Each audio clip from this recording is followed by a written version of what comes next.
think you're hitting on something, because when you look at just the thousands of people that have like willingly put these microchips in their hands, that's a small percentage. So many people have this in their bodies because of, geoengineering, because of what they're spraying in our skies, and because of these COVID jabs. Yes, let me give you some really shocking information. You may know about this. A lot of people don't, actually.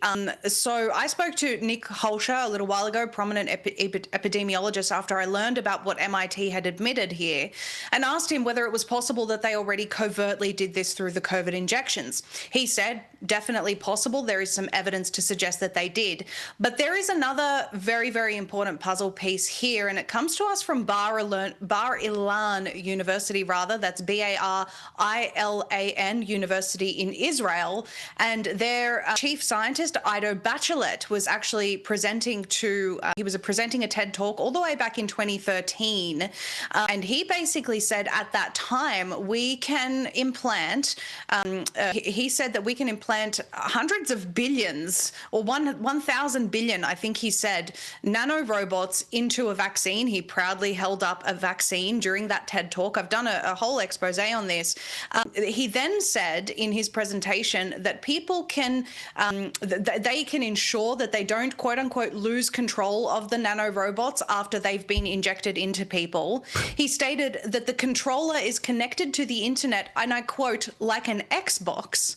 He then said that the controller actually links these nanobots to the network, that they have an IP address, and that they can be accessed remotely. He bragged about how they can control these nanobots, like with a joystick, to release payloads into humans. This TED Talk happened in 2013. Now, here's the kicker.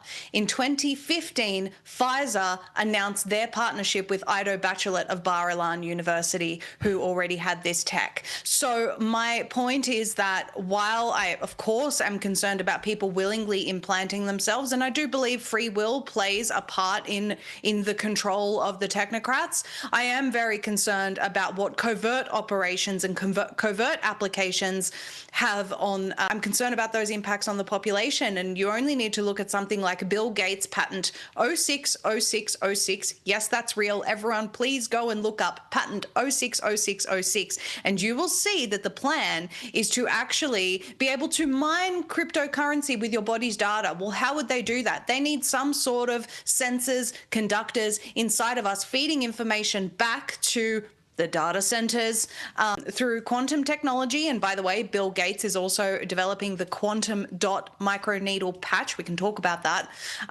Which is real-time data being sent to the powers that be of everything that's going on inside of your body at any given time. And also, of course, your ability to bank, aka mine cryptocurrency, with your body's data, which will tell the powers that be if you are being compliant or not.